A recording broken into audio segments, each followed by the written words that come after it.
Hello.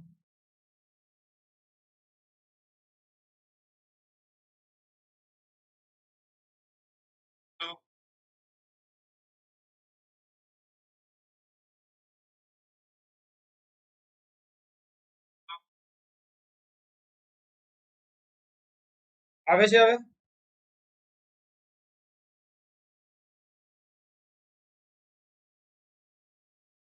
આવે છે હવે?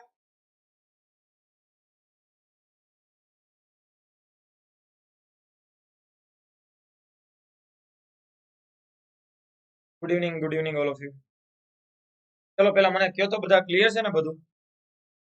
પછી કેવું લાગ્યું મને કે લગભગ આપણે ચાલુ નથી થતું.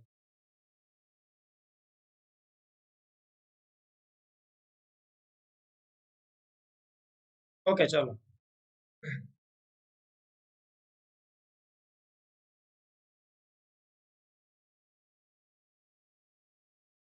ઓકે ચલો હવે મારું નામ છે હરદેવસિંહ ઝાલા. MBA કરેલું છે મેં.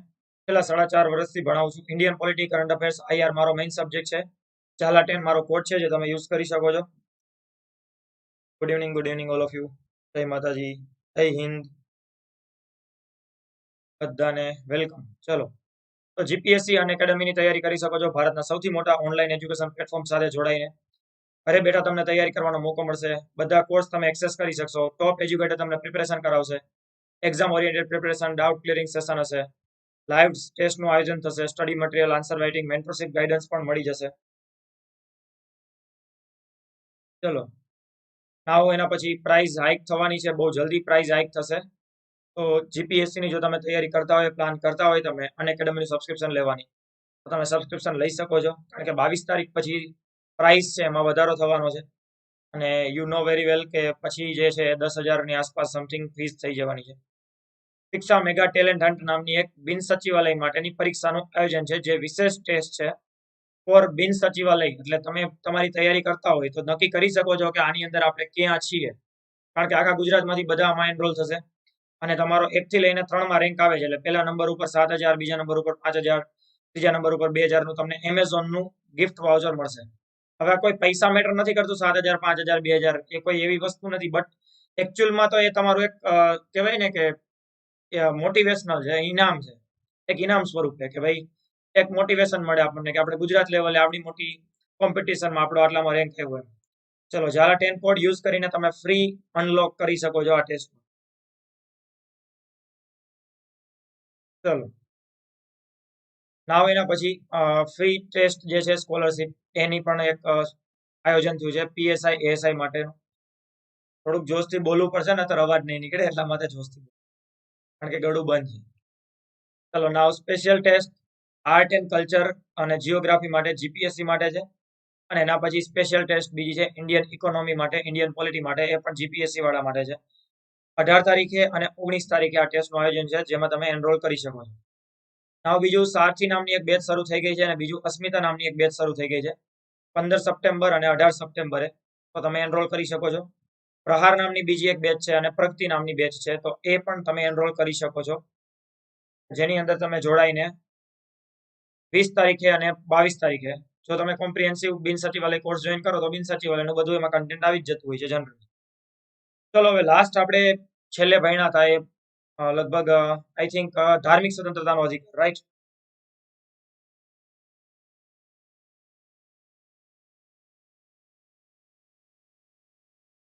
ઓકે.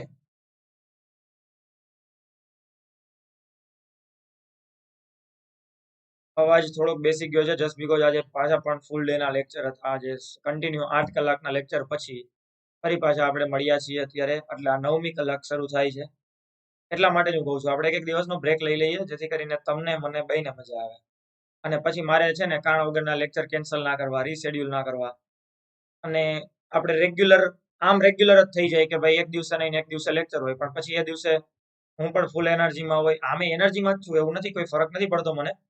લેતા જ લેક્ચર અને લઈ જ શકીએ, પણ તેમ છતાં થોડીક મજા વધારે આવે. અને બીજું કે પૂરી એનર્જી સાથે આપણે 2 કલાકનું આખું સેશન લેવું હોય તો એ સારા આરામથી થઈ જાય. છેલ્લે ધાર્મિક સ્વતંત્રતાનો અધિકાર આપણે ભણ્યા હતા આઈ થિંક 25 to 28 આર્ટિકલ સુધી. એના પછી આપણે 25 થી લઈને 26 બધી જ સ્વતંત્રતાઓ જોઈ, ધાર્મિક સ્વતંત્રતા કઈ રીતે મળેલી છે.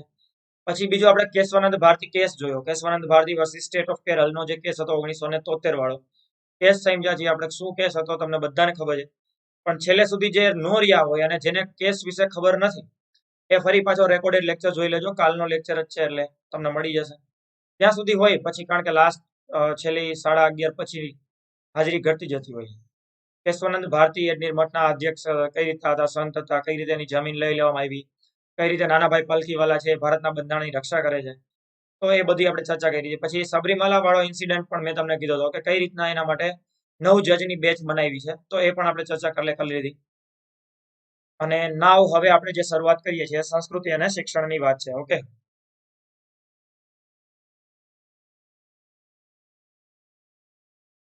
સર પછી બંધારણ ક્યારે પૂરું થશે, શેના માટે? થઈ જશે બિપિનભાઈ, તમને મારા ઉપર ભરોસો નહીં કે? ઓકે, એ મારું ટેન્શન છે અને હું નક્કી કરી લઈશ. તમે ટેન્શન ના લ્યો, બેન સચિવાલય પહેલા હું કરી દઈશ. સપોઝ કે એવું બન્યું કે તારીખ ડિક્લેર થઈ ગઈ તો અચાનક તો સરપ્રાઈઝ નહીં આપે ને આપણને 2 દિવસ પહેલા કે બિન સચિવાલય આવે છે. કમસે કમ 1-1.5 મહિનો તો આપશે. તો 1-1.5 મહિનાની અંદર હું પ્લાન કરી લઈશ. ઓકે, આપણે પછી રેગ્યુલર 2 કલાક રાખવા પડશે, રેગ્યુલર 2 લેક્ચર રાખવા પડશે, મોર્નિંગમાં કે ઇવનિંગમાં, તો એવું કંઈક કરશું. પણ જ્યાં સુધી કઈ એવું નથી ત્યાં સુધી આપણે શાંતિથી કરીએ, થોડુંક સારું કરીએ. પછી આપણે ઉતાવળમાં પૂરું કરી નાખીએ પછી વારી કોરોનાની ત્રીજી લહેર આવી જાય, મિડ ટર્મ ઇલેક્શન આવી જાય અને બિન સચિવાલય આગળ વહી ગઈ તો બંધારણ તો પૂરું થઈ ગયું હશે.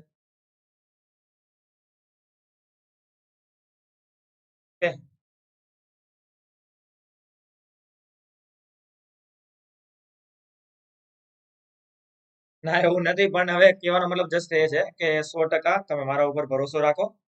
હું તમને 100% બિન સચિવાલય પહેલા પોલિટી ખતમ કરાવી દઈશ. ઓકે, શુભ શુભ જ બોલું છું એવું નથી, પણ જસ્ટ આ તો એક, જો ભાઈ પોસિબિલિટી બધી હોઈ શકે, બરોબર, પણ હું તમને મતલબ નેગેટિવ નથી બોલતો. આપણે એવું જ બોલીએ છીએ કે બહુ જલ્દી આપણી બિન સચિવાલય લેવાઈ જાય, પણ આ તો જસ્ટ વાત કરીએ છીએ.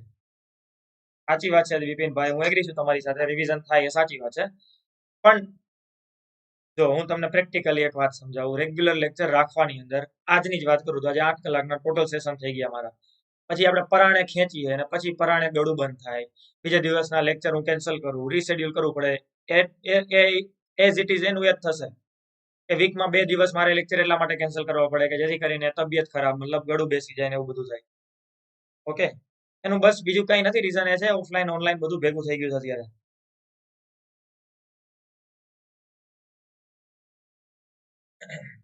ચલો, એટલે જયારે ઓવરડોઝ થઈ જાય ને આવું ત્યારે થાય છે ક્યારેક, બટ હવે ઓકે હું કરી લઈશ. પણ તમારી 100% પ્રાયોરિટી છે મારા માટે અને તમારી પ્રાયોરિટી સર રાખો પર આપણે 100% બહુ સારી રીતે બંધારણ કરશું. અને જો કલાક નથી ઘટતી, તમને હું બસ એ કહેવા માંગુ છું, કલાક નથી ઘટતી, કારણ કે આપણે 10 વાગે ચાલુ કરીએ, 10:15 જનરલી ચાલુ થાય, પછી આપણે એક્ઝેક્ટ ટોપિકમાં આવીએ અને 1:15 સુધી કરીએ છીએ, ભણીએ છીએ કેટલું, કલાક જ તે. એની જગ્યાએ આપણે એકાદરા લેક્ચર લેશું, ભણશું 2 કલાક, સરખી જ થઈ ને કલાક તો. એક દિવસની જગ્યાએ 2 દિવસ આવ્યો લેક્ચર, તો 2 કલાક જ આવ્યા ને. કદાચ બની શકે કે 2 કલાકની જગ્યાએ 2.5 કલાક ખેંચવું હોય તો થઈ જશે. સમજાઈ ગયું? ચલો ચલો, ગુડ ઇવનિંગ ઓલ ઓફ. હા વેઇટ, હો 1 મિનિટ.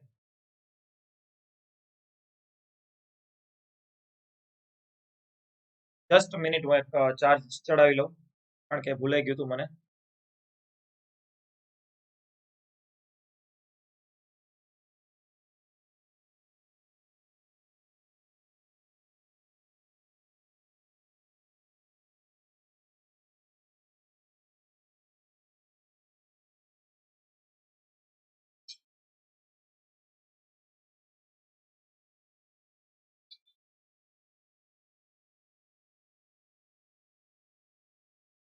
ઓકે ચલો, ફરી. તો લાસ્ટ જે છે આપણે કેશવાનંદ ભારતી કેસ છે એ પણ આપણે કમ્પ્લીટ કર્યો હતો. બસ એકદમ ફાઇન છું, એવું કઈ કોઈ તકલીફ નથી. ઓકે,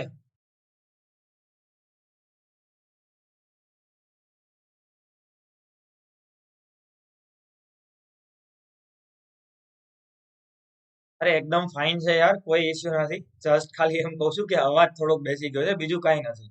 ઓકે, ચલો ટોપિક ઉપર આવીએ. હવે ચર્ચા કરીએ આપણે સંસ્કૃતિ અને શિક્ષણનો અધિકાર, તો જેને આપણે કહીશું કલ્ચરલ એન્ડ એજ્યુકેશનલ રાઇટ્સ. હવે 29 to 30 છે. હવે જો એક વસ્તુ સમજો, હું તમને એક વસ્તુ સમજાવવા માંગુ છું. ચલો હવે પછી આપણે ચર્ચા કરીએ, આપણે ટોપિક ઉપર ધ્યાન દઈએ. ઓકે, ચલો. જો હવે જે એક સમાનતાનો અધિકાર છે, જે સમાનતાનો અધિકાર છે એની અંદર સપોઝ કે હું એમને બોલું કે જાહેર રોજગારમાં તકની સમાનતા, તો તમને ખબર પડી જાય કે સમાનતાનો અધિકાર છે. રાઈટ, સમજાય? હું તમને એમ બોલું કે જાહેર રોજગારમાં તકની સમાનતા, તો તમે કહી દેશો કે અચ્છા ઓકે સમાનતાનો અધિકાર છે સર. અચ્છા ઓકે, હું બોલું કે અસ્પૃશ્યતા નાબૂદી, તો તમને સમજાઈ જાય કે હા અસ્પૃશ્યતા મતલબ છૂઆછૂત અને એ ન થવું જોઈએ, મતલબ કે બધાને ઇક્વલ રાખવા જોઈએ, તો તમને સમજાઈ ગયું કે સમાનતાનો અધિકાર છે. હું તમને એમ કહું કે ભાઈ હરવા ફરવાની સ્વતંત્રતા, તો તમને ખબર પડી જાય કે સ્વતંત્રતાનો અધિકાર છે. ધરપકડ સામે રક્ષણ, તો આર્ટિકલ ઉપરથી તમને સમજાઈ ગયું કે ધરપકડ થવી ઇટ મીન્સ કે સ્વતંત્રતા છીનવાઈ જવી. સ્વતંત્રતા છીનવાઈ જવી ઇટ મીન્સ કે સ્વતંત્રતાના અધિકારનું વાયોલેશન. એ જ રીતના હું તમને કહું કે બાળકોની મજૂરી, તો બાળ મજૂરી એટલે શોષણ, સમજાઈ જાય કે શોષણનો અધિકાર છે. ધાર્મિક સ્વતંત્રતામાં તો બધા આર્ટિકલની અંદર ક્યાંક ને ક્યાંક ધર્મનો ઉપયોગ થયો જ છે, ચાહે ધર્મની માન્યતાઓની વાત હોય, ધાર્મિક પ્રસંગમાં હાજરીની વાત હોય, ધર્મની ઉન્નતિમાં કર સંબંધિત રક્ષણ વાત હોય, કે ધાર્મિક બાબતોનો વહીવટ કરવાની વાત હોય. તો કહેવાનો મતલબ એ છે કે ધાર્મિક સ્વતંત્રતા હોય, સ્વતંત્રતા હોય, કે પછી સમાનતાની વાત હોય, કે શોષણ વિરુદ્ધનો અધિકાર હોય, બધાના આર્ટિકલ ઉપરથી તમે અધિકાર નક્કી કરી શકો છો અને અધિકાર ઉપરથી આર્ટિકલ સમજાઈ જશે. આ એક અધિકાર એવો છે સંસ્કૃતિ અને શિક્ષણ વાળો કે જેની અંદર સંસ્કૃતિ અને શિક્ષણ ઉપરથી નક્કી ના થાય કે આ માઇનોરિટી માટેનો છે, અને આર્ટિકલ ઉપરથી નક્કી ના થાય કે આ એજ્યુકેશન અને કલ્ચરલ રાઇટ્સ છે. સમજાય છે? ચલો જો સમજો સરખી રીતે, હું તમને શું સમજાવવા માંગુ છું કે સંસ્કૃતિ અને શિક્ષણનો જે અધિકાર છે, સપોઝ કે હું લઘુમતી હટાવી દઉં, ત્યાં લખેલું ન હોય, ખાલી હું સંસ્કૃતિ શિક્ષણ રાખું, તો એના ઉપરથી તમે એ જજ ના કરી શકો જો તમને ખબર નથી તો, કે cultural and educational rights it's called, કે એનો મતલબ જ માઇનોરિટી નો અધિકાર, એવું તમે નક્કી ના કરી શકો. એ જ રીતના જ્યારે હું સંસ્કૃતિ શિક્ષણ હટાવી દઉં અને જસ્ટ ખાલી મૂકું કે એમાં લઘુમતીના હિતોનું રક્ષણ, તો કઈ બાબતનું હિતોનું ભાઈ રક્ષણ, તેમાં હિતોનું રક્ષણ અને લઘુમતીના હિતોનું રક્ષણ, એનો મતલબ કઈ રીતે સંસ્કૃતિ શિક્ષણ નક્કી નથી થતું. કહેવાનો એટલા માટે જ મારો મતલબ છે કે સીધે સીધું તમને આવું પૂછાય કે માઇનોરિટી માટેનો અધિકાર કયો છે, તો સીધે સીધું યાદ રાખજો સંસ્કૃતિ અને શિક્ષણ. ખાસ આ વસ્તુ યાદ રાખજો, કારણ કે સ્પેસિફિકલી પૂછાઈ જાય કે લઘુમતીઓ માટેનો અધિકાર કયો છે, તો એનો મતલબ એ નથી કે લઘુમતીને બીજા કોઈ અધિકાર નથી મળતા, એક જ મેળો છે, જરાય એવું નથી. લઘુમતીને અનુચ્છેદ 21 એજ્યુકેશનલ રાઇટ્સ છે, સંસ્કૃતિને શિક્ષણને અલગ વહીવટને ન કરવો હોય તો ધાર્મિક બાબતોનો વહીવટ કરવાની સ્વતંત્રતા 26 છે, પણ સ્પેસિફિકલી સંસ્કૃતિ શિક્ષણનો અધિકાર જે છે એ માઇનોરિટી માટે છે. કઈ રીતના, તો એક એક્ઝામ્પલ આપું. એક્ઝામ્પલ તરીકે અનુચ્છેદ 15 છે, એમાં ધર્મ, જ્ઞાતિ, જાતિ, તો એમાં જ્ઞાતિ અને જાતિ, આ જ્ઞાતિ જાતિમાં એસસી એસટી ઇન્ક્લુડ નથી છે તે. અનુચ્છેદ 15 એવું જ કે છે કે જ્ઞાતિ જાતિ આધારિત ભેદભાવ નહીં કરવાનો, પણ અનુચ્છેદ 17 સ્પેસિફિકલી ફોર કેના માટે, તો કે schedule tribe and schedule caste માટે, એટલે કે અનુસૂચિત જાતિ અને અનુસૂચિત જનજાતિઓ માટેનો અધિકાર છે અનુચ્છેદ 17. તો સ્પેસિફિકલી તમને જ્યારે પૂછે છે કે માઇનોરિટી માટેનો રાઇટ્સ કયો છે, લઘુમતી માટેનો અધિકાર કયો છે, તો આવશે સંસ્કૃતિ અને શિક્ષણનો અધિકાર. પેલા આટલી ચોખવટ કરી, ક્લિયર થઈ ગયું તમને બધાને? યાદ રહી ગયું? સમજાઈ ગયું?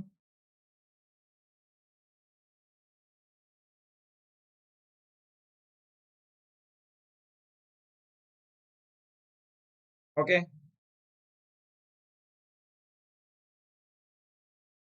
ચલો નાવ હવે જો, હવે પેલો આર્ટિકલ સમજીએ છીએ. પેલો આર્ટિકલ છે ડીપ મિનિંગ સમજશું ડિટેલમાં. લઘુમતીઓના હિતોનું રક્ષણ, protection of interest of minorities, એટલે કે લઘુમતીઓને કઈ રીતે પહેલા તો રક્ષણ આપવું. હવે પહેલા તો લઘુમતીની ડેફિનેશન શું છે, તો લઘુમતીનો મતલબ થાય કુલ જનસંખ્યાની 50%થી ઓછી જનસંખ્યા ધરાવતા સમુદાયને અલ્પસંખ્યક અથવા તો માઇનોરિટી કહેવાય. એનો મતલબ કે લઘુમતી એટલે નોટ ઓનલી મુસ્લિમ. ઘણા બધાને લઘુમતી એટલે મતલબ મુસ્લિમ જ લાગતું હોય, બટ એવું નથી. હિન્દુ સિવાયના બધા જ, હિન્દુ સિવાયના બધા ભારતની અંદર બધા જ લઘુમતી છે. ભારતમાં કહું છું, આખા ભારત લેવલે તમે વાત કરતા હોય ને ત્યારે. પછી જ્યારે રાજ્ય વાઇઝ વાત કરવામાં આવે તો જમ્મુ કાશ્મીર છે, નાગાલેન્ડ છે, મિઝોરમ છે, આ બધા રાજ્યોની અંદર હિન્દુ માઇનોરિટીમાં છે, એટલે કે હિન્દુ લઘુમતીમાં છે, કારણ કે અમુક રાજ્યોમાં મુસ્લિમ મેજોરિટીમાં છે, તો અમુક રાજ્યોમાં ક્રિશ્ચિયન મેજોરિટીમાં છે. મેજોરિટી ઇટ મીન્સ કે 50%થી વધુ છે, માઇનોરિટી ઇટ મીન્સ કે 50%થી ઓછી છે. બીજું, ધર્મ અને ભાષા બંનેના આધારે માઇનોરિટી નક્કી કરી શકાય. એટલે કે અલ્પસંખ્યક નોટ ઓનલી રિલીજીયસ આધાર ઉપર, ભાષાના આધાર ઉપર પણ લઘુમતી કન્સિડર થાય છે. હવે જો આર્ટિકલ શું કહે છે કે લઘુમતીના હિતોનું રક્ષણ. લઘુમતીઓના હિતોનું રક્ષણ એટલે કે લઘુમતીના અમુક હિતોનું રક્ષણ થવું જોઈએ, એના ઇન્ટરેસ્ટ જળવાવા જોઈએ. કઈ બાબતમાં ઇન્ટરેસ્ટ જળવાવા જોઈએ? તો કે લઘુમતીને તેમની ભાષા, તેમની બોલી, તેમની લિપિ, પહેરવેશ, સંસ્કૃતિ સુરક્ષિત રાખવાનો અધિકાર છે. તેથી તેઓને આવી કોઈ બાબતોના લીધે ભેદભાવ રાજ્યવાળી સંસ્થા રાજ્યની મદદ વડે ચાલતી સંસ્થાઓમાં પ્રવેશ આપતા અટકાવી શકાય નહીં. હવે તમને થાય કે સર ઓકે, મતલબ કે લઘુમતીને એમની ભાષા, બોલી, લિપિમાં રક્ષણ આપ્યું છે, પણ એનો મતલબ સંસ્કૃત શિક્ષણમાં ક્યાં આવ્યો? સંસ્કૃત શિક્ષણમાં કેટલો આવ્યો એ સમજાવું છું. જો આનો બહુ ડિટેલ મતલબ છે, ડીપ મિનિંગ છે, સારી રીતે સમજજો, જેથી કરીને ક્યારે પછી આગળ જતા ભવિષ્યમાં કન્ફ્યુઝન ના રહે. લઘુમતીઓના હિતોનું રક્ષણ કઈ કઈ બાબતમાં જાળવવાનું? તો લઘુમતીના હિતોનું રક્ષણ જાળવવાનું છે ભાષા, બોલી, લિપિ, પહેરવેશ, સંસ્કૃતિમાં. આવું જો તમે રક્ષણ રાખશો અથવા તો આના આધારે તમે ભેદભાવ નહીં કરો તો જ લઘુમતીઓને શિક્ષણ પ્રાપ્ત થશે, અથવા તો શિક્ષણમાં નહીં એને અટકાવો તો લઘુમતીની સંસ્કૃતિ જળવાશે, અધરવાઇઝ લુપ્ત થઈ જશે. સર એવું થોડું હોય, શિક્ષણમાં આવતા અટકાવીએ સંસ્કૃતિ થોડી લુપ્ત થઈ જાય? થઈ જાય. તમને થાય કે કઈ રીતે સર? જો પ્રેક્ટિકલી થોડુંક સમજાવું છું, સરખી રીતે સમજો.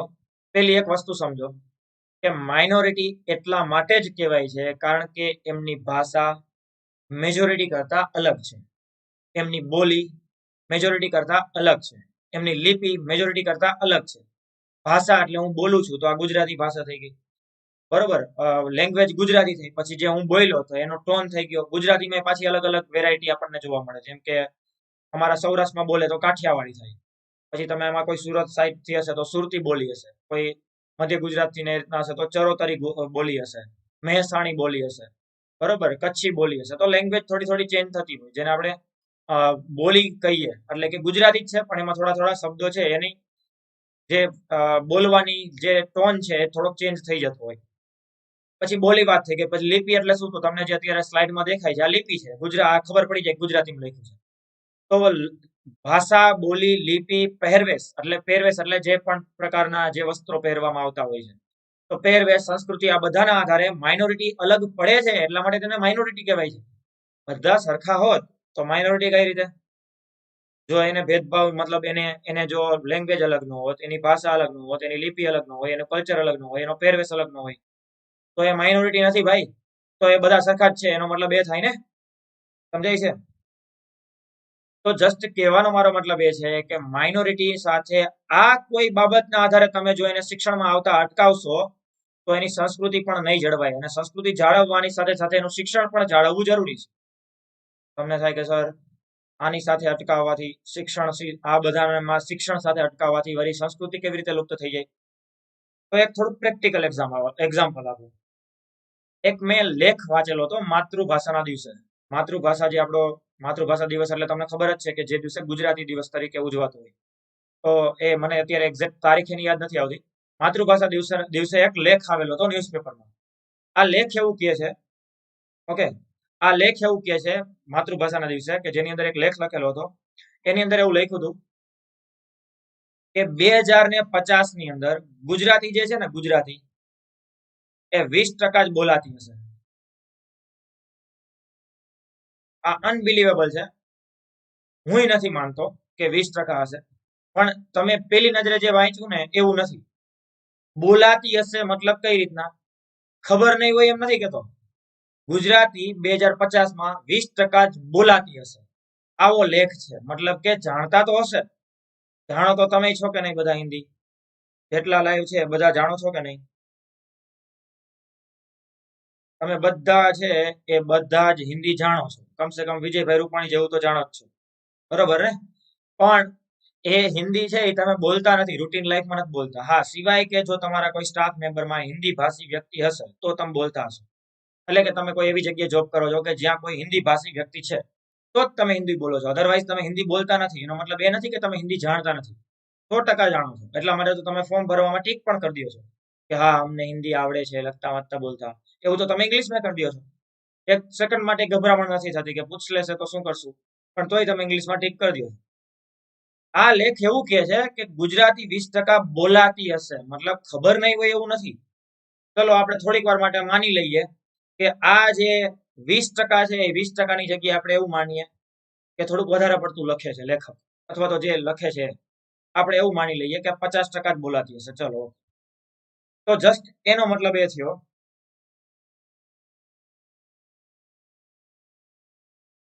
હા, એટલા માટે. ચલો જો હવે એક્ઝામ્પલ તરીકે હવે એને એવું કીધું છે કે 2050માં જસ્ટ 20% બોલાતી હશે, પણ આપણે એવું માની લઈએ 20% નહીં 50% બોલાતી હશે, તો એ 50% ગુજરાતી ઓછી બોલાતી હશે એનો મતલબ એ થયો ને. તો હવે આનો મતલબ શું છે? 50% કેમ ગુજરાતી, ગુજરાતની અંદર જ ગુજરાતી કેમ 50% ઓછી બોલાતી હશે? એવો દાવો કેમ કરવામાં આવે છે આવનારા 3 દાયકા પછી, 2050 પછી? એના પાછળનું રીઝન છે.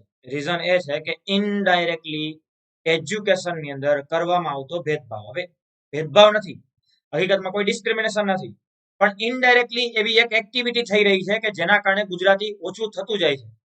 હવે આમાં કઈ ખોટું નથી, ઇન્ટેન્શન નથી, હું જરાય એવું નથી કહેતો કે એ કોઈ ઇન્ટેન્શનલી આવું પ્લાનિંગ છે કે ષડયંત્ર રચાય છે, જરાય એવું નથી. પણ હું બસ એમ કહેવા માંગુ છું કે અત્યારે 10 માંથી લગભગ 8 બાળકો, કદાચ 9 કહી શકાય પણ આપણે 8 રાખીએ, 10 માંથી 8 બાળકો કોન્વેન્ટ સ્કૂલમાં એજ્યુકેશન લે છે કે નહીં, ઇંગ્લિશ મીડિયમમાં બેસાડ્યા છે કે નહીં? તો અત્યારે જે ઇંગ્લિશ મીડિયમમાં જે બાળકો ગયા છે ને એની ઇમ્પેક્ટ પછી પડવાની છે. તમને થાય સર એની ઇમ્પેક્ટ કેવી રીતે પડે? ઇંગ્લિશ મીડિયમમાં તો ઘણા ભણ્યા છે, ઘણા ભણ્યા, અને હવેનો માહોલ આ બંને વચ્ચે ફેર છે. તમને બધાને ખબર હશે કે ઇંગ્લિશ મીડિયમમાં બેસાડ્યા પછી જો આને અનુચ્છેદ 29 નો કેટલો ડીપ મિનિંગ છે એ સમજાવું છું, સારી રીતે સમજજો, જેથી કરીને તમને એક્ઝેક્ટ ખબર પડે કે માઇનોરિટીનું હિતનું રક્ષણ કયા લેવલે કર્યું છે આપણે. હું તમને પહેલા આપણું એક એક્ઝામ્પલ આપવા માંગુ છું. એક્ઝામ્પલ તરીકે ગુજરાતી લેંગ્વેજ ઓછી થવા પાછળનું રીઝન બસ એવું બતાવવામાં આવે છે કે અત્યારે 10 માંથી 8 બાળકો ઇંગ્લિશ મીડિયમમાં બેસાડવામાં આવ્યા છે, જેના કારણે પહેલી જ મીટિંગ થાય પેરેન્ટ્સની. હવે પેરેન્ટ્સની જ્યારે મીટિંગ થાય ને ત્યારે પેરેન્ટ્સને ટીચર્સ દ્વારા કહેવામાં આવે કે તમારા બાળકનું માઇન્ડ બહુ સારું છે, તમારું બાળક બહુ કેપ્ચર સારું કરી શકે છે, તકલીફ એને પડે છે કે અહીંયા ઇંગ્લિશમાં ભણે છે અને તમારા ઘરે તમે બધા ગુજરાતી બોલો છો. ગુજરાતી બોલો એમાં કઈ ખોટું નથી, પણ તમે પ્રયત્ન કરો કે તમારા ઘરે બધા થોડુંક ઇંગ્લિશમાં, કમસે કમ સામાન્ય બોલચાલની ભાષામાં ઇંગ્લિશ વર્ડ યુઝ કરે કે જેથી કરીને તમારા બાળકને અહીંયા તકલીફ ના પડે. અને આની શરૂઆત થઈ ગઈ છે. આની શરૂઆત સુપર મોમે કરી દીધી છે. સુપર મોમ એટલે માટે કહું છું કારણ કે અત્યારના જે મમ્મીઓ છે એ બધા પોતાના બાળકોને સુપર હ્યુમન બનાવવા માંગે છે, એટલે એને બધા જ ક્લાસીસ કરાવી નાખે, એને ડાન્સિંગ કરાવી નાખે, ડ્રોઈંગ કરાવે, એજ્યુકેશન અપાવું, એને ક્રિકેટ સ્પોર્ટ્સમાં મોકલે, બધું કરાવવું. એટલા માટે સુપર મોમ કહું છું. અને પાછા પહોંચી શકે છે, બધું કરી લે છે. તો કહેવાનો મતલબ એ છે કે એ સુપર મોમે એવી શરૂઆત કરી દીધી છે કે પોતાના બાળકો માટે એ પોતે ઇંગ્લિશ બોલે છે, ભલે પોતે ના ભણ્યા હોય પણ પોતાના બાળકને કહેશે કે ચલ બેટા વોટર ડ્રિંક કરી લે, પાણી પી લે નહીં, પેલા તો ભૂ પી લે કહેતા હતા, અત્યારે પાણી નહીં, વોટર ડ્રિંક કરી લે. પણ આવું બોલાય છે કે નહીં? તમે તમારી આજુબાજુ આવું માર્ક કર્યું છે કે નથી કર્યું? કર્યું જ હશે, 100% કર્યું છે, તમારા ઘરે, તમારા ફેમિલીમાં, તમારા રિલેટિવમાં, પાડોશીમાં. અત્યારે સુપર મોમ પોતાના બાળકને કહે છે કે બેટા આજનું હોમવર્ક તે ફિનિશ કર્યું, બ્રેકફાસ્ટ ફિનિશ કરી લે, વોટર ડ્રિંક કરી લે. તો તમને થાય સર એનાથી થોડો ફરક પડી જાય, એનાથી ગુજરાતી ઉપર ખતરો છે. જો સમજો કેટલું સરખી રીતે સમજાવું છું. ગુજરાતી ઉપર એમ તાત્કાલિક ખતરો નથી અને ગુજરાતી તાત્કાલિક બંધ પણ નથી થવાની. ગુજરાતી ધીમે ધીમે બોલચાલની ભાષામાં લુપ્ત થતી જાય. તમને એક એક્ઝામ્પલ આપું, એવા ઘણા બધા વર્ડ જે છે કે જે તમે કમસે કમ જાણો છો પણ બોલતા નથી. એક્ઝામ્પલ તરીકે હું તમને બોલું પ્રભાતિયા. પ્રભાતિયા વર્ડ તમારા માટે નવો નથી. હા, એ વાત જુદી છે, પ્રભાતિયાના ટાઈમે તમે કોઈ દિવસ કોઈ ઉઠાઈ નથી, પ્રભાતિયા કોઈ દિવસ કોઈ ગાવા ગયા નથી, પણ કમસે કમ પ્રભાતિયા સાંભળ્યા છે અથવા તો પ્રભાતિયા શું છે ખબર છે.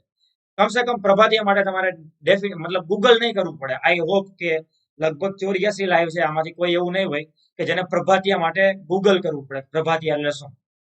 એગ્રી ને? સમજાય છે? તમને પ્રભાતિયા માટે એક સર્ચ નહીં કરવું પડે. એવી જ રીતના હું તમને કોઈ બીજા એવા વર્ડ બોલું જે ગુજરાતી, જેમ કે આપણે ગુજરાતમાં મતલબ એવું બોલતા કે ભાઈ જમવાનું એવું બધું તો તમે હવે બોલો છો, બાકી આપણા જે હતા પપ્પા અથવા તો દાદા ને બધા એ બધા બોલતા બપોરો, વાળું, બરોબર હે, સિરાવાનું. આ બધા ગુજરાતી વર્ડ છે, હું કઈ નવા નથી બોલતો. પણ યુ નો વેરી વેલ કે તમે હવે બોલચાલની ભાષામાં આ નથી બોલતા, અથવા તો બહુ રેર કેસમાં ઓછા બોલતા છો. હા, હજી ગામડા લેવલે હજી એ બોલાય છે, પણ તેમ છતાંય હવે આપણે ઓલમોસ્ટ લગભગ જમવાની બાજુ આવી ગયા છીએ. કમસે કમ જમવાની બાજુ. પેલા તો વાડું, બપોરો ને રોંઢો ને શિરાવાનું આવું બોલતા ને. જનરલી આ ગુજરાતી જ વર્ડ હતા. તો ક્યાં ગયા બધા? કારણ કે એ જનરેશન હવે વહી ગઈ છે કે જે આ બોલે છે, અથવા તો એ જનરેશન હવે છે પણ હવે એ જ બોલે છે. નવી જનરેશન જસ્ટ બોલે છે જમવાનું. બોલાય છે, હજી આવું બોલાય છે. હા, 100% બોલાય છે, પણ મેં કીધું ને એમ એની સંખ્યા, હું એ જ કહું છું ને, સંખ્યા ટકાવારી ઘટતી જાય છે કે નહીં? હવે એવી સંખ્યા ઘટતી જાય છે કે નહીં? હવે એવા બોલવા વાળા ઓછા મળશે તમને. હવે ગામડાની અંદર હજી મેં કીધું એમ બોલાય છે, રૂરલ એરિયામાં બોલાય છે, પણ સિટી એરિયામાં તમને આવું જોવા ઓછું મળે. એનો મતલબ એ જરાય નથી કેતો કે કઈ ઓલું દેશી ને વિલાયતી ને એવું નહીં, પણ હું તમને શું સમજાવવા માંગુ છું ને એના ઉપર ધ્યાન આપો. જે ગુજરાતી વર્ડ છે, જેમ કે પ્રભાતિયા. પ્રભાતિયા તમે ગાતા નથી, પણ પ્રભાતિયા માટે તમારે ગૂગલ નહીં કરવું પડે. હું તમને કહું ગૃહ કાર્ય એટલે શું, તો ગૃહ કાર્ય એટલે શું એના માટે તમારે ગૂગલ કરવું પડશે?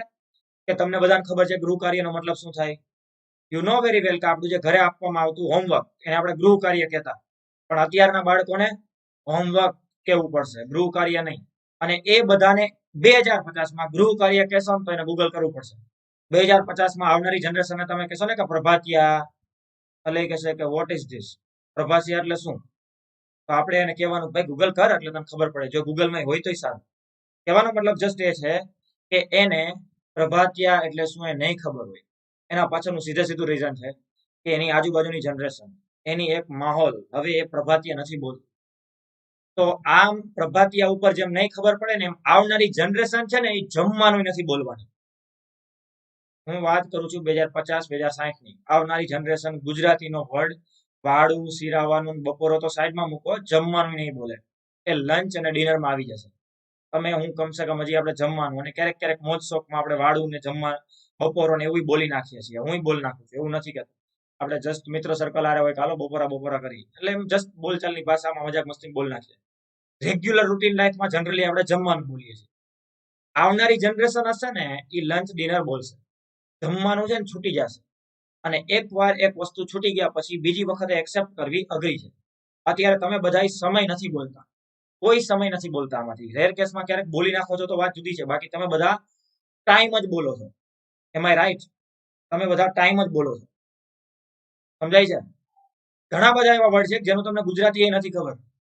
તમને કોઈ ખબર છે રેલવે સ્ટેશન નું ગુજરાતી શું થાય? કોઈને ખ્યાલ છે રેલવે સ્ટેશન નું ગુજરાતી શું થાય?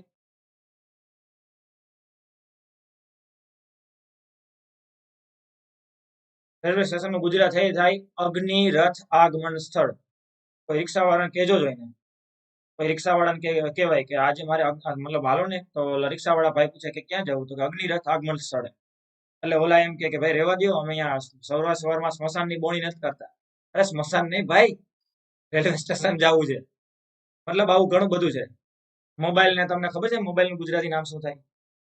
મોબાઈલ નો મતલબ થાય વાત કરવાનું દૂરભાષી ધ્વનિ યંત્ર. હવે તમે ઘરે કહેજો છે કોકને મારું વાત કરવાનું દૂરભાષી ધ્વનિ યંત્ર ક્યાં ગયું, એટલે ઘરેથી તમને પૂછશે કે એ ત્યારે કેદી લીધું છે, અને છે શું એ તો કે પછી કેવું પડે મોબાઈલ. એટલે કહેવાનો મતલબ એ છે કે આવા ઘણા બધા વર્ડ છે.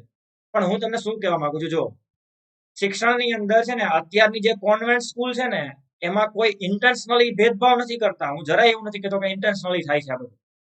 પણ 10 માંથી જ્યારે 8 બાળકો કોન્વેન્ટ સ્કૂલમાં ભણતા હોય અને કોન્વેન્ટ સ્કૂલમાં જ્યારે સ્ટડી કરે છે, ત્યારે એનો માહોલ એવો બને છે કે હવે એ ગુજરાતી વર્ડ યુઝ નથી કરતા પોતાની રૂટીન લાઈફમાં. અત્યારે ઘરે પણ એની સુપર મમ્મી શરૂઆત કરી દીધી છે, ચલ બેટા બ્રેકફાસ્ટ ફિનિશ કર લે, ચલ બેટા વોટર ડ્રિંક કર લે, જો બેટા ગોટ જાય. બકરી કયો ભાઈ, એને કયો બકરી એ કહેવાય ને. પણ થાય છે આવું. આવનારી જનરેશન 2050 અને 2060 ના રૂટીન ભાષાની અંદર એ બ્રેકફાસ્ટ લંચ ડિનર બોલશે, એ વોટર બોલશે, પાણી નહીં બોલે. સમજાય છે હું શું કહેવા માંગુ છું? અને એ ઇનડાયરેક્ટલી ગુજરાતી લેંગ્વેજ જે છે એ જે લેખકે લખ્યું હતું ને, એ ટીચર્સ જ હતા, એ પ્રોફેસર હતા, એ રિસર્ચર હતા. એને લખ્યું હતું અને એને એવું કીધું હતું, એને તો પ્રબળ દાવો કર્યો છે કે 2050માં જસ્ટ ઓનલી 20% જ ગુજરાતી બોલાતી હશે. જાણતા ભલે ને 100% હોય, બોલતા નહીં હોય. એને પછી બોલવાનું કહો તો એ ગુજરાતી એ બોલી નાખશે, પણ એ બોલશે નહીં, બોલશે ઇંગ્લિશ. પણ હું તમને કહેવા માંગુ છું, ચલો 20% નો હોય તો કઈ નહીં, 50% આવું થયું. શું કામ થયું? તો કે ઇનડાયરેક્ટલી ગુજરાતી ઉપર મૂકવામાં આવેલો પ્રતિબંધ. કઈ રીતે? તો કે પેરેન્ટ્સ મિટિંગમાં ટીચર્સે કીધું તમારા બાળકોને ઘરે તકલીફ ન પડે ને અહીંયા, એટલે ઘરે તમે ગુજરાતી વર્ડ યુઝ કરો ને, અને એ એક્સેપ્ટ કરી લીધું છે હાલના પેરેન્ટ્સ. અને ગુજરાતી ઘરે પણ બોલાવાનું શરૂ બંધ થઈ ગયું છે, અથવા તો અમુક વર્ડ ઇંગ્લિશ બોલાવાના શરૂ થઈ ગયા છે. તો આ એક સિચ્યુએશન થઈ કે જેના કારણે ઇનડાયરેક્ટલી શિક્ષણમાં કરવામાં આવ્યો એક લેંગ્વેજ ઉપરનો ભેદભાવ. ઇન્ટેન્શનલી નથી, પણ જસ્ટ એક થઈ તો ગયો જ છે. એના કારણે લેંગ્વેજ ઉપર અસર પડી છે અને ગુજરાતી થોડીક ઓછી થતી જશે. આવનારી જનરેશન છે ગુજરાતી કદાચ મે બી ઓછી બોલશે, ખબર ભલે હોય નહીં બોલે. આવો એક ટાઈમ આવવાનો છે જે વાસ્તવિકતા છે. હવે હું તમને શું સમજાવવા માંગુ છું આના ઉપરથી, કે જો લઘુમતી ઉપર તમે આવો બેન મૂક્યો તો કે ભાઈ તમારી ઉર્દુ લેંગ્વેજ છે તમે ઘરે મૂકીને આવો, અહીંયા બોલતા નહીં. તમારી પારસી લેંગ્વેજ છે થોડીક વ્યવસ્થિત નથી લાગતી. તમારો પહેરવેશ છે એ સૂટ નથી કરતો, પ્લીઝ ચેન્જ ધીસ. જો આવા ભેદભાવ કરશો ને, તો જેમ ગુજરાતી ફેમિલીના પેરેન્ટ્સ છે પોતાના બાળકોને એજ્યુકેશન અપાવવા માટે પોતે ગુજરાતી છોડી દીધું, ઇંગ્લિશ એક્સેપ્ટ કરી લીધું છે, સેમ આ સિચ્યુએશન આવશે એક માઇનોરિટી ઉપર કે એના પેરેન્ટ્સ પોતાના બાળકોને એજ્યુકેશન અપાવવા માટે પોતાનું કલ્ચર, પોતાની ભાષા, પોતાની લિપિ, પોતાનો પહેરવેશ મે બી એ થોડોક ઓછો કરી શકે, છોડી શકે, અથવા તો એને એમ કહી શકે કે ભાઈ ચલો કઈ વાંધો નહીં, હવે એને એજ્યુકેશન અપાવવું છે તો આપણે હવે છોડી દઈએ, આપણે ઘરે ઓછું પારસી બોલીએ, ઘરે ઉર્દુ ઓછું બોલીએ, અથવા તો એને પહેરવેશ આપણો રૂટીન નથી પહેરાવો જે આપણો હોય છે, જનરલી જે બધા પહેરવેશ પહેરે છે ટાઈપનો પહેરાવીએ. તો આનાથી ઇનડાયરેક્ટલી પ્રતિબંધ મૂક્યો છે તમે એજ્યુકેશનમાં. એક સમય એવો આવશે કે કદાચ પછી તમે 20-30 વર્ષ પછી બધાને પરમિશન આપી દેશો ને કે બધા માઇનોરિટી પોતાનો પહેરવેશ પહેરીને આવી શકે છે, ઓટોમેટિકલી તો પણ એ નહીં પહેરે, કારણ કે એ એક જનરેશનનો ગેપ પડી ગયો, છૂટી ગયા છે. હવે એને પોતાના પારંપરિક વસ્ત્રો પહેરવામાં પણ અનકમ્ફર્ટેબલ ફીલ થાય છે, સંકોચ થતો હોય છે, અને આવું થાય છે. આ રિયાલિટી છે, સમજાય છે? હું તમને બસ એ સમજાવવા માંગુ છું કે કોઈ એક સ્કૂલ હોય જેની અંદર સપોઝ 100 વિદ્યાર્થી છે, અને 100 વિદ્યાર્થીમાં હું એક ભારતનું ચિત્ર મૂકું છું, એક આખા ભારત છે, આખા ભારતનું એક ચિત્ર મૂકું છું 100 સ્કૂલ, મતલબ 100 સ્ટુડન્ટની વિદ્યાર્થીઓની એક સ્કૂલમાં. તો સપોઝ કે અહીંયા 85% હશે એ હિન્દુ વિદ્યાર્થી હશે, તો બાકીના 15 વિદ્યાર્થીઓ છે એ કોણ હશે? માઇનોરિટીમાંથી હશે. અને 15 વિદ્યાર્થી સપોઝ કે માઇનોરિટીમાં છે, અને જે દિવસે ફ્રી ડ્રેસ હોય, જનરલી ડ્રેસ હોય ત્યારે તો કોઈ વસ્તુ ખબર નથી પડવાની, પણ જે દિવસે ફ્રી ડ્રેસ છે એ દિવસે આ 85 વિદ્યાર્થીમાંથી તમે કમસે કમ થોડું ઘણું એવું જજ કરી શકો કે નહીં કે કયા વિદ્યાર્થી કઈ કોમ્યુનિટીમાંથી આવે છે. મુસ્લિમ વ્યક્તિ છે એનો પહેરવેશ ઉપરથી ખબર પડી જશે, કોઈ શીખ વ્યક્તિ પગડી ઉપરથી ખબર પડી જશે કે અચ્છા આ તો પાજી છે, શીખ છે, ખબર પડી જશે કે નહીં? સમજાય છે? કોઈ પારસીની બોલી ઉપરથી ખબર પડી જશે કે આ તો ઈરાની અને ગુજરાતીનું મિક્સચર બોલે છે, આ બોલે છે મારો દીકરો, દ ને ડ બોલે, બરોબર ને? રોશનસિંહ સોઢીની વાઇફ જે છે, તો એ પારસી છે, એ ગુજરાતી નથી, ખાલી ગુજરાતી નથી, ગુજરાતી અને ઈરાની અથવા તો પર્શિયન જે લેંગ્વેજ હતી, પારસી લોકોની પર્શિયન લેંગ્વેજ, એનું અને ગુજરાતીનું મિક્સચર છે. એ ગુજરાતી એ જે બોલશે ને એના ઉપરથી તમે નક્કી કરી લેશો, અચ્છા આ તો પારસી લાગે છે. કહેવાનો જસ્ટ મારો મતલબ એ છે કે જો આવા આધાર ઉપર તમે આની સાથે ડિસ્ક્રિમિનેશન કર્યું, હવે આ ઓટોમેટિક ઓછા છે એટલા માટે તમે માઇનોરિટી ગણ્યા છે. એની ભાષા, બોલી, લિપિ, પહેરવેશ, સંસ્કૃતિ, પરંપરાના આધારે અલગ છે, તો એક્સેપ્ટ કરો એ અલગ છે, તો ઇટ મીન્સ એટલા માટે માઇનોરિટી છે. જો અલગ ન હોત તો ભાઈ બધા હિન્દુ ન હોત, પણ એ અલગ છે એના આધારે, ભાષા આધારે, બોલી આધારે, લિપિ આધારે, પહેરવેશ આધારે, પરંપરાના આધારે. બટ જસ્ટ એનું કલ્ચર અલગ છે. કોઈ હ્યુમન તરીકે છે તો હ્યુમન આપણા છે, સાથે છે, સાથે રહીએ છે, તો પછી એની સાથે તમારે કોઈ આવો ભેદભાવ ન કરવો જોઈએ, શિક્ષણમાં આવતા ન અટકાવવા જોઈએ. જો આવું નહીં કરો ને તો જ એની સંસ્કૃતિ જળવાવાની છે, અધરવાઇઝ એની સંસ્કૃતિ લુપ્ત થઈ જશે. હવે સમજાણું તમને? આટલો ડીપ મિનિંગ નીકળે છે સંસ્કૃતિ શિક્ષણના અધિકારની અંદર માઇનોરિટીના ઇન્ટરેસ્ટનો, આટલો ડીપ મિનિંગ છે આનો. હવે ક્લિયર છે બધાને?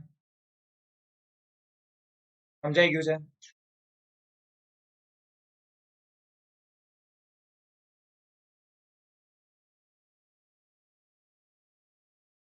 હા, થાય જ છે, સાચી વાત છે. ગુજરાતી હિન્દી બંને મિક્સ થાય છે.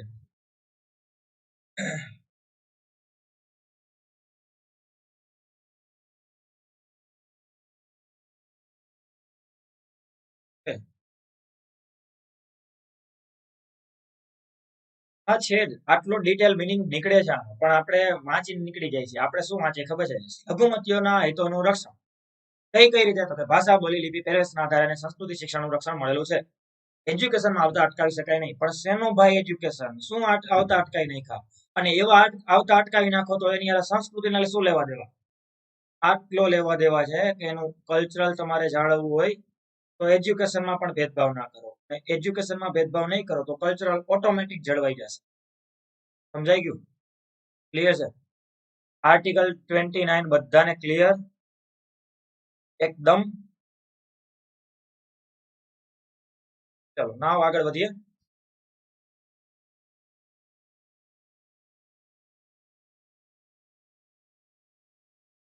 ના પ્રિતેશસિંહ, હવે એ તો એક ઇક્વાલિટી માટેની વાત છે, એ કોઈ પ્રતિબંધ નથી. એ તો પછી હિન્દુ હોય કે શીખ હોય, પારસી હોય, જૈન હોય, બૌદ્ધ હોય, એ એક ડિસિપ્લિન અને મેનર્સ ની વાત આવી ગઈ કે જેમાં બધા માટે ડ્રેસ સરખો રાખ્યો છે. પણ જે દિવસે ફ્રી ડ્રેસ હોય ને તે દિવસે તમે એવો પ્રતિબંધ નથી મૂકી શકતા, એટલે મેં ચોખવટ કરી ને. ઓકે, ફ્રી ડ્રેસ હોય તે દિવસે તમે એવું ન કહી શકો કોઈને કે તમે તમારા કલ્ચરનું તમારા પહેરવેશ પહેરીને ન આવતા, અથવા તો તમે કોઈને એમ ન કહી શકો કે તમારો મુસ્લિમોનો ડ્રેસ ના પહેરો, અથવા તો શીખને તમે એમ ન કહી શકો તમારી પાઘડી પહેરો નહીં. સમજાઈ ગયું?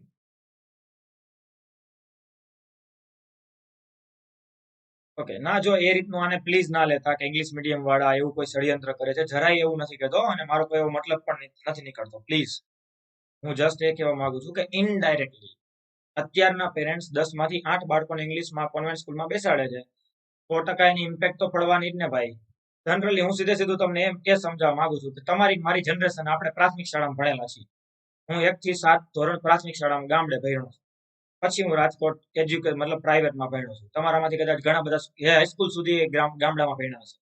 તો એક જનરેશન છે કે જે ઓલમોસ્ટ મોટા ભાગે પ્રાઇમરીમાં ભણેલી છે, ઓલમોસ્ટ ગામડા લેવલે ભણેલા છે. અચાનક આપણે સીધું ઇંગ્લિશ આવ્યું હતું. અને અત્યારની જનરેશન પહેલેથી ઇંગ્લિશમાં ભણે છે. કાંઈક તો એની ઇમ્પેક્ટ પડશે કે નહીં પડે? સમજાય છે હું શું કહેવા માંગુ છું? આપણે જો થોડુંક સારું ભણી લીધું તો આપણે થોડાક જેન્ટલમેન ટાઈપના બનવાનો પ્રયત્ન કરીએ છીએ. તો જસ્ટ ઇમેજિન તો ખરો, અત્યારની જનરેશન તો પહેલેથી ઇંગ્લિશ મીડિયમમાં છે. પણ આવું ના થાય ને એટલા માટે સરકારે હમણાં એક ડિસિઝન લીધું છે, ખબર છે તમને? બહુ બોલ્ડ ડિસિઝન લીધું છે કે હવે એન્જિનિયરિંગ લેવલના કોર્સ છે ને ઈ લેવલ તે માતૃભાષામાં શિક્ષણ આપી શકાશે. પણ મને થોડોક વિચાર આવે છે કે એન્જિનિયરિંગ અને મેડિકલ લેવલના વર્ડને ગુજરાતી ટ્રાન્સલેશન કેવી રીતે કરશે? કારણ કે ઘણા બધા વર્ડ એવા છે કે જેનું ગુજરાતી ટ્રાન્સલેશન ઇંગ્લિશ કરતા થોડું વધારે અઘરું થઈ જાય. સમજાય છે? હા હા, એટલે જ ને. એટલે એવું કરવાના છે, સરકારે એવું ડિસિઝન લઈ લીધું છે કે એક માસ્ટર ડિગ્રી લેવલનું નોલેજ પણ હવે માતૃભાષામાં લઈ શકાય. બટ ઘણી બધી વસ્તુ છે ને પ્રેક્ટિકલી પોસિબલ નથી, કદાચ મે બી. પણ હવે જે હોય એ જોઈએ. હવે કઈ રીતના એન્જિનિયરિંગ નો કોર્સ, કઈ રીતે એમબીએ નો કોર્સ કઈ રીતે ગુજરાતીમાં ટ્રાન્સલેટ કરશે મને ખબર નથી. કારણ કે ઘણા બધા વર્ડ એના કરતા તો બેટર છે કે ઇંગ્લિશમાં જ રાખો, કારણ કે ગુજરાતી એનું અઘરું પડી જાય જાજુ. હું તમને એમ નામ બોલું, સિંગલ ટ્રાન્સફરેબલ વોટ સિસ્ટમ, કદાચ તમે સમજી જાઓ. સિંગલ ટ્રાન્સફરેબલ વોટ સિસ્ટમ એટલે કે વોટ ટ્રાન્સફર થાય છે, આવું સમજાઈ ગયું નહીં તમને? Single transferable vote system. અને હું ગુજરાતીમાં બોલું છું, એકલ સંક્રમણીય પદ્ધતિ. એકલ સંક્રમણીય, પેલા તો સંક્રમણમાંથી કોરોના યાદ આવે, કઈક બીજો જ વિચાર આવી જાય. મતલબ આવું થાય. ઘણા બધા વર્ડ એવા હોય કે જે ગુજરાતી થોડાક વધારે અઘરા પડી જતા હોય, બટ એવું નથી. ઓકે, પણ જોઈએ હવે સરકારનું કઈક ડિસિઝન તો છે, તો કઈક તો એના વિશે વિચાર્યું જશે. હા, એવું થાય જ છે, એ જ હું સમજાવું છું. જો ગુજરાતી અને એમાં બંધારણનું થોડુંક વધારે ગુજરાતી ને સાવ શુદ્ધ ગુજરાતી કરવાનો પ્રયત્ન કરીએ ને ત્યારે વધારે અઘરું પડે. દોષ સિદ્ધિ સામે રક્ષણ, હવે એનું ગુજરાતી કરો તો એક્ઝેક્ટ તો વ્યવસ્થિત એવું બને કે દોષ સાબિત ન થાય ત્યાં સુધી રક્ષણ. ઓકે, ને એવું તો ઘણું બધું છે ભાઈ. એમ તો છે ને તમે યાર, તમે ગમે એટલો પ્રયત્ન કરતા હોય, તમારે છે ને તમે એવું ક્યારેય ન કહી શકો કે ના હું તો માતૃભાષાનો દીવાનો છું અથવા તો દીવાની છું. બરોબર કે હું આ કોઈ પણ વર્ડ છે ઇંગ્લિશ બોલીશ જ નહીં, તો એવું પોસિબલ જ નથી ભાઈ. તમે પ્રેક્ટિકલ લાઈફમાં ઘણું બધું ઇંગ્લિશ બોલો છો, ટેબલ બોલો છો, ટાઈમ બોલો છો, ઘણું બધું. બરોબર, અને ઘણા બધા વર્ડ તો તમે ગુજરાતી નહીં, ગુજરાતી ને ઇંગ્લિશ બે ભેગા કરીને એક ને એક વર્ડ 2 વાર બોલો છો.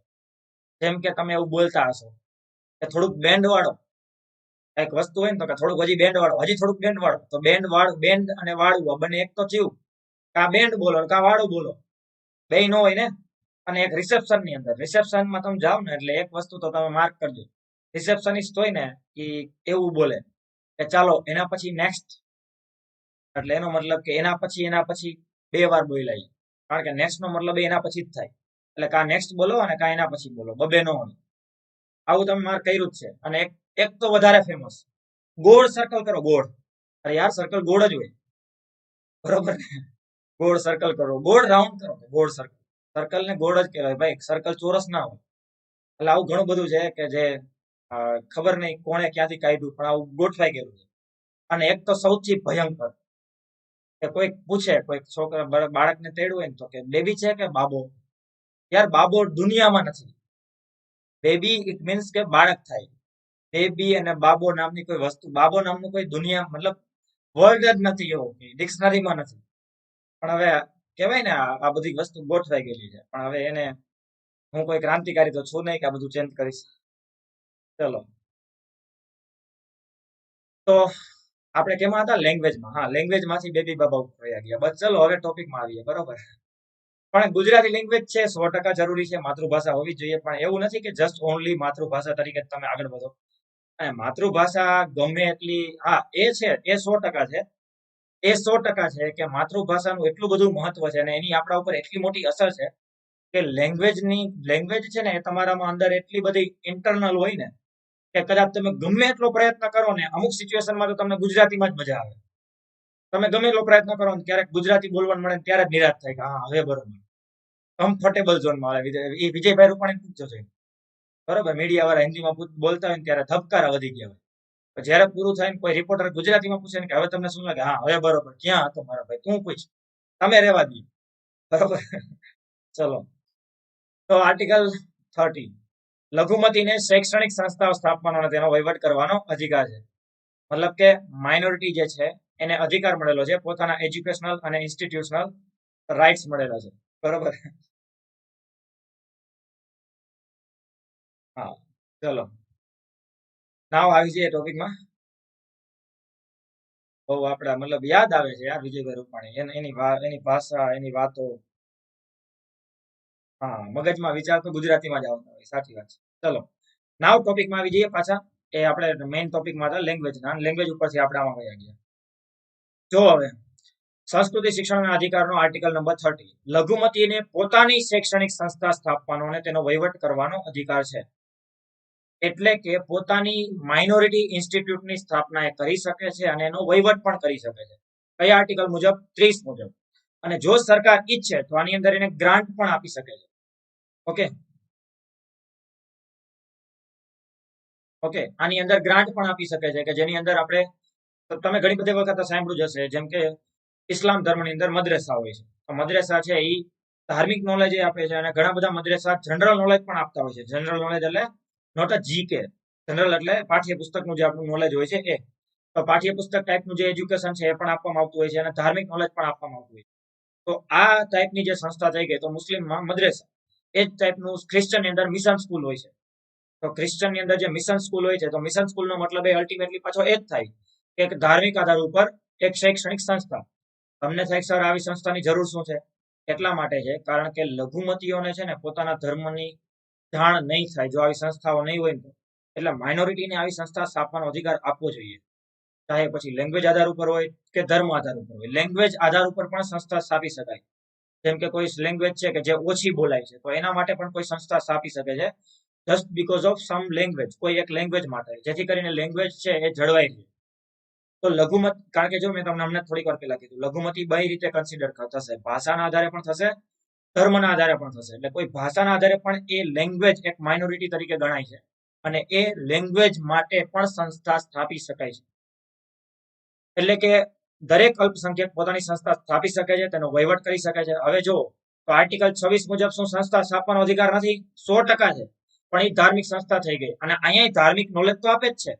પણ જો એમાં આમાં ફરક એટલો છે કે આ જનરલ છે જે બધા માટે છે, ત્યારે આ જે છે સ્પેસિફિકલી ફોર માઇનોરિટી. એટલા માટે હજી એકવાર સમજાવું છું કે જે શિક્ષણનો અધિકાર છે એ 21A મુજબ છે જ, બધાને મળ્યો છે. પણ જે સ્પેસિફિકલી 29 મુજબ જે પ્રોટેક્શન છે એજ્યુકેશનલ એન્ડ કલ્ચરલ રાઇટ્સનું, એ છે ફોર ઓનલી માઇનોરિટીઝ.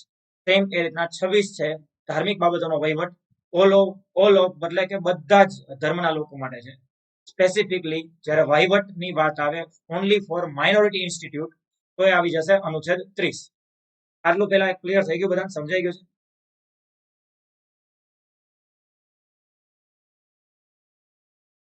ઓકે, ચલો.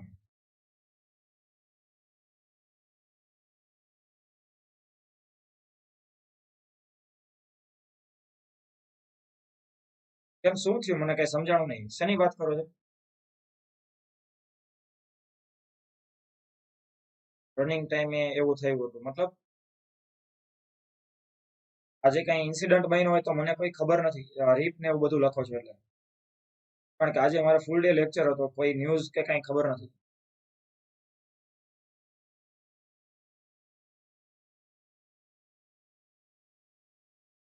તેમાં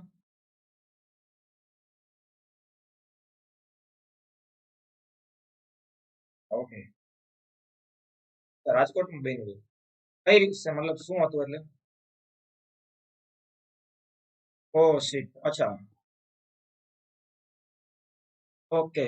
મતલબ રનિંગમાં થયું હતું આવું. આવી ઘટનાઓ બનતી હોય ને ત્યારે આપણને ઘણી બધી વખત ઘણા બધા છે ને, હવે જો આવું જયારે થાય ને તેની સાયકોલોજીકલ ઇમ્પેક્ટ બહુ મોટી પડે. આવી સાયકોલોજીકલ ઇમ્પેક્ટ બહુ મોટી પડતી હોય છે. તમને બધાને ખ્યાલ હોય તો 2017 ની અંદર પીએસઆઈ નું જયારે ગ્રાઉન્ડ હતું ને ત્યારે આવી સિચ્યુએશન થઈ હતી. 2017 ના પીએસઆઈ ના ગ્રાઉન્ડમાં ગાંધીનગરની અંદર ગ્રાઉન્ડમાં આવું છે ચાલુ ભરતીની અંદર એ એમને એટેક આવ્યો હતો અને પાછા એસઆરપી માં હતા. એસઆરપી માં હતા અને પછી કોન્સ્ટેબલ નું ગ્રાઉન્ડ આવ્યું હતું. કોન્સ્ટેબલ નું કે પીએસ લગભગ આ પીએસઆઈ નું, સોરી, પણ પીએસઆઈ પેલા લગભગ અહીંયા કોન્સ્ટેબલ નું ગ્રાઉન્ડ હતું, પછી બીજા દિવસે પીએસઆઈ ના ગ્રાઉન્ડ શરૂ થયા હતા 2 કે 3 દિવસ પછી. એટલે અહીંયા 1-2 દિવસ પહેલા ઇન્સિડન્ટ બન્યો હતો કોન્સ્ટેબલ ની અંદર એ ગ્રાઉન્ડમાં ગાંધીનગરમાં ઇન્સિડન્ટ બન્યો હતો. એટલે ખબર નહીં યાર, જો લાઈફ છે ને બહુ ઇમ્પોર્ટન્ટ છે. એટલે તમે છે ને શારીરિક રીતે, એટલે ડિમોટિવેટ નથી કરતો, પણ શારીરિક રીતે સક્ષમ હોય ને તો એટલો પ્રયત્ન કરાય. કારણ વગરનું એટલું બધું ફોર્સ નથી કરી લેવાનો કે ભાઈ ના થવું જ જોઈએ, જિંદગીમાં આના વગર કઈ છે જ નહીં. એવું નથી હોતું ભાઈ, બરોબર? તમે છે ને તૈયારી કરો અને ગ્રાઉન્ડ એક કોન્ફિડન્સ થી કરો, એવું નથી, પણ મતલબ પૂરતો એફર્ટ, એવું એટલો બધો એફર્ટ ના લગાવી દેવાય કે જેથી કરીને તકલીફમાં મુકાઈ જાય. સાચી વાત છે. આ બધું સ્ટ્રેસ છે, આ બધું ડિપ્રેશન છે. આવું ન થવું જોઈએ, ક્યારેય ન થવું જોઈએ. કારણ કે નો ડાઉટ એક પ્રયત્ન કરવાનો છે કે ગવર્મેન્ટ અધિકારી બનીએ, પણ ગવર્મેન્ટ અધિકારી ન બનીએ તો લાખો લોકો ભાઈ નથી બન્યા, તો એનાથી કોઈ ફરક નથી પડતો. તમે ખાલી એક એફર્ટ લગાવો, સારામાં સારી મહેનત કરો, ધેટ્સ ઇટ. એનાથી વધારે કઈ એમાં એક લેવલે નથી વહી જવાનું કે ભાઈ તમે પોતાની મતલબ એટલી તકલીફમાં મૂકી દો. અને એક તો ખાસ તમને અત્યારે હવે આ વાત નીકળી છે તો એક વસ્તુ ખાસ કહી દઉં, પ્લીઝ ઓલી પેઇન કિલર ટાઈપની વસ્તુ લઈને તો ક્યારેય ગ્રાઉન્ડમાં જતા જ નહીં. કે બહુ ભયંકર મતલબ એવું થાય છે કે પેઇન કિલર લઈને ગ્રાઉન્ડમાં રનિંગ કરતા હોય છે, પગ નો દુખે ને ઓલું ન થાય ને. એટલે ભાઈ પેઇન કિલર નો મતલબ દુખાવો નથી થતો એવું નથી, દુખાવો થાય છે પણ તમારા માઇન્ડ ને ખબર નથી પડતી. હકીકતમાં તો પેઇન કિલર છે ને એ વધારે તમારા માટે ઘાતક સાબિત થાય કે જ્યારે તમને કોઈ પેઇન થાય છે તો તમને ખબર નહીં પડે. એટલે પ્લીઝ પેઇન કિલર લઈને તો ક્યારેય કોઈ રનિંગ કરતા નહીં. અને એક ઓલી ઘણી બધી અલગ અલગ એવી ગોળીઓ આવતી હોય છે, મને અત્યારે નામ યાદ નથી આવતું. અમુક અમુક તો ખબર નહીં, મેડિકલમાં જઈને પોતે ડોક્ટરો એ રીતે માગે દવા કે આ દવા આપી દો, તો કાં તો કે બધા ગ્રાઉન્ડ વાળા લે છે. પ્લીઝ આવું ક્યારેય ના કરતો. સાચી વાત છે. હા, સ્ટીરોઇડ ટાઈપની વસ્તુઓ લેતા હોય છે, ન લેવાય યાર, ક્યારેય આવું નથી કરવાનું યાર. ઇમ્પોર્ટન્ટ છે તમારી લાઈફ. તમારા માતા પિતા તમને 100% પીએસઆઈ જોવા ઈચ્છતા હશે, કોન્સ્ટેબલ જોવા ઈચ્છતા હશે, પણ ઈ ભોગે નહીં કે જેમાં તમે એ લેવલની તકલીફમાં મુકાઈ જાઓ કે પછી આ ટાઈપની સિચ્યુએશન આવી જાય, કંઈક એવું કંઈ થઈ જાય કે જેના કારણે તમને પછી પગમાં ફ્રેક્ચર થઈ જાય. ઘણાના પગ એ લેવલે ડેમેજ થઈ જાય છે કે પછી લાંબા સમય સુધી રિકવર નથી થતું. તો એટલો બધો એફર્ટ નથી લગાવવાનો ભાઈ. ઓકે, એટલે મહેનત કરવાની છે. અને બીજું કે આજે ઇન્સિડન્ટ બન્યું એનું કોઈ માનસિક કોઈ ઉપર અસર થવી ન જોઈએ. એ વસ્તુ બનતી હોય છે, હવે એ આપણા વાતની કોઈ વાત નથી, એ ભગવાને નક્કી કર્યું હોય છે બધાનો ટાઈમ લિમિટ. ભગવાન એના આત્માને શાંતિ આપે, બીજું તો શું કહીશ. પણ તમે એની આવડી મોટી માનસિક અસર ના લેતા કે જેથી કરીને હવે તમે ગ્રાઉન્ડ છોડી દો અથવા તો તમે એની અંદર એટલા બધા ડિપ્રેશનમાં આવી જાઓ. પણ હા એક છે કે તમે શારીરિક એટલું બધું શ્રમ ના કરતા, એટલું બધું કષ્ટ ના લેતા, જસ્ટ રિલેક્સ કરીને. ઓકે,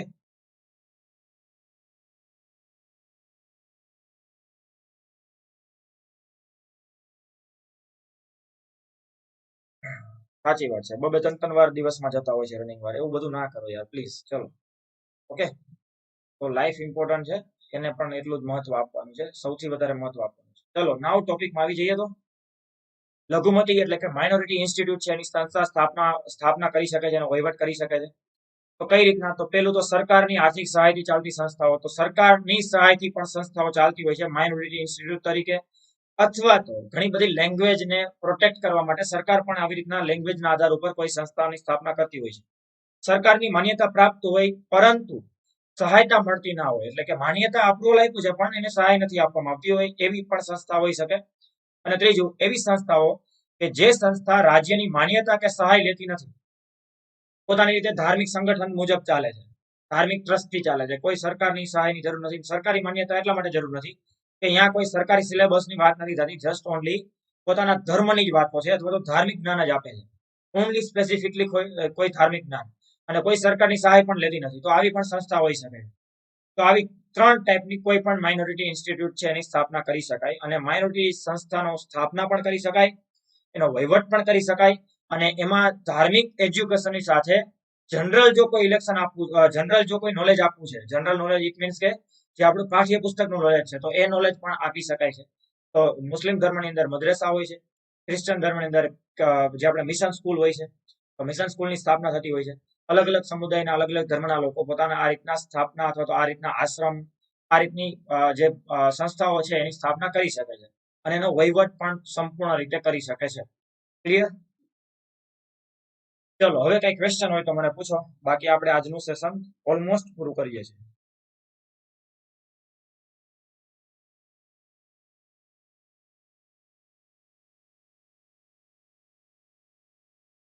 કાલે જ હતું કે કોઈ ગવર્મેન્ટ કોઈ ધર્મ માટે ઇન્સ્ટિટ્યૂટ ના બનાવી શકે, તો માઇનોરિટી અપવાદમાં આવશે ને?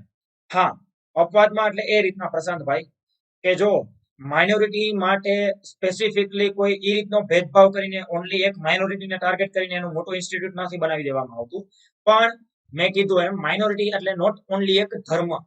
અગેન પ્રશાંતભાઈ હું એકવાર કહું છું કે માઇનોરિટીનો મતલબ જસ્ટ ઓનલી નોટ એક રિલિજિયસ લેંગ્વેજ આધાર ઉપર, સપોઝ કે સંસ્કૃતને બચાવવા માટે, સંસ્કૃત માટે થઈને સરકાર સહાય કરે છે, ઇન્સ્ટિટ્યૂટ બને છે, અને સપોઝ કોઈ એક લેંગ્વેજ માટેની એક ઇન્સ્ટિટ્યૂટ બને છે, તો એ પણ માઇનોરિટી ઇન્સ્ટિટ્યૂટ જ થઈ ગયું લેંગ્વેજ આધાર ઉપર. સપોઝ કોઈ ધર્મ આધાર ઉપર બન્યું છે, તો પછી એ સહાયતાથી ચાલે છે, કોની? સરકારની સહાયતાથી. હવે અહીંયા છે ને આ ભેદભાવ એટલા માટે ના કહેવાય કારણ કે અહીંયા ઇન્ટેન્શન ધર્મનો નથી, અહીંયા ઇન્ટેન્શન અલ્ટિમેટલી તો શિક્ષણનો છે. ઇનડાયરેક્ટલી પછી એમાં ધર્મ અને બીજું પણ શિક્ષણ આપવામાં આવે છે, પણ અલ્ટિમેટલી નોલેજનો, શિક્ષણનો હેતુ છે, ધર્મના ફેલાવવાનો નથી. ક્લિયર? સમજાઈ ગયું? હવે ક્લિયર છે? હા, એ હું પ્લાન કરું જ છું 4મી. આપણે છે ને પ્લાન છે ને એવો જ કરીએ છીએ કે હવે 9:30 રાખશું. ના બિપિનભાઈ, કાલે કોઈ સ્પેશિયલમાં લેક્ચર નથી, હવે આપણે બધા સોમવારે મળશું. હા, કાલે એક લેક્ચર છે, કાલે છે ને મેગા લેક્ચર છે. એક જાહેરાત કરી દો પ્લીઝ, જો સાંભળો. કાલે સાંજે 6 વાગે, 6 વાગ્યાથી લઈને નોન સ્ટોપ ચાલુ હશે, કદાચ 8, 9 વાગે, 10 વાગે કે 11 વાગે, મને નથી ખબર. જેટલા મૂળભૂત અધિકાર આપણે પહોંચ્યા ને અનુચ્છેદ 30 સુધી, એ બધું પહેલેથી ચાલુ કરીશ. એટલે જેટલા પણ વિદ્યાર્થીઓ પહેલા લેક્ચરમાં ન હોય, બીજામાં ન હોય, અથવા તો પહેલામાં હોય, અડધે સુધી હોય, પછી ન આવ્યા હોય, બધા કાલે આવી જજો. એ સિવાયનું જેટલું પણ તમે ભણ્યા છો, જે ભણ્યા છો એ બધું ભણાવીશ. એના સિવાયની હજી આપણે બીજી ચર્ચાઓ કરશું, જે પણ છૂટી ગયું છે એ કરાવીશ. ખાલી રિવિઝન લેક્ચર નથી, ફંડામેન્ટલ રાઇટ્સનો મેગા લેક્ચર છે. ખાલી રિવિઝન નથી કે જેમાં આપણે જે ભણ્યા એટલું જ બોલશું, એટલું જ ભણશું એવું નથી. બીજા ઘણા બધા એંગલથી, બીજા ઘણા બધા નવા એક્ઝામ્પલ, જેટલા પણ લઈ શકાશે એટલા એક્ઝામ્પલ લેશું, અને વ્યવસ્થિત રીતે ડિટેલમાં ચર્ચા કરશું પાછા પહેલેથી. એટલે મૂળભૂત અધિકારમાં એક ટાઈમ લેવો જરૂરી છે. એટલે કાલે છે ને આપણે 6 વાગે શરૂ કરશું, 6 થી લઈને 9-10 વાગ્યા સુધી 3-4 કલાક કન્ટિન્યુ ભણવાનું છે. પછી તમારે બ્રેક જોતી હશે તો આપણે એ રીતનો બ્રેક લઈ લેશું કે એમાં કઈ કરશું નહીં, 5-10 મિનિટ હું જસ્ટ રિલેક્સ રહીશ, ફરી પાછા તમારે જોઈન થઈ જવાનું છે. ઓકે, ઓલમોસ્ટ કાલે ફરી પાછા આપણે બધી સ્ટોરી, જે કઈ રીતે સ્ટોરી એકવાર રિકોલ કરી લેશું. પહેલેથી ચાલુ કરવાનું, મૂળભૂત અધિકાર પહેલેથી, વ્યાખ્યા, મૂળભૂત અધિકાર એટલે શું, એના definition, Golaknath case, Kesavananda Bharati case, Sabarimala case, Gopalan case, Maneka Gandhi case, એ બધા કેસ તો જોશું. એના સિવાયની જે કેસની વાત નથી કરી એ પણ હું કરીશ. કારણ કે એક એક આર્ટિકલ ઉપર 10-10 કેસ છે, તો બધા કેસ તો પોસિબલ નથી, પણ જેટલા લઈ લીધા છે એ લઈ લેશું. એના સિવાયના બીજા હું કહીશ. કાલે 6 વાગે બધાએ આવી જવાનું છે, નોટિફાઈ કરી દેવાનું છે. આપણી લેટ્સ ક્રેક ગુજરાત એક્ઝામમાં જ છે, અને બધાએ શેર કરી દેવાનું છે એ લેક્ચર. કાલે હાજરી જોશે જાજાની, કારણ કે મારે રવિવારે એક્ઝામ છે આસિસ્ટન્ટ ડેપ્યુટી મેનેજરની, તોય હું કાલનો લેક્ચર લઉં છું તમારા માટે. કારણ કે બસ વિચાર્યું છે કે એક મૂળભૂત અધિકારનો એક મેગા સેશન ગોઠવાઈ જાય, જેથી કરીને હજી કઈ ડાઉટ હોય તો કરી લઈએ. મારે રવિવારે એક્ઝામ છે, તેમ છતાં હું કાલે તમારા માટે 4 કલાક ફાળવીશ. બાકી બધી જગ્યાએ મેં બ્રેક લઈ લીધો છે. ઓકે, ચલો તો આટલું રાખીએ. મળીએ કાલે સાંજે 6 વાગે. ઓકે, ક્લિયર છે? Thanks all of you. જય હિન્દ, જય ભારત.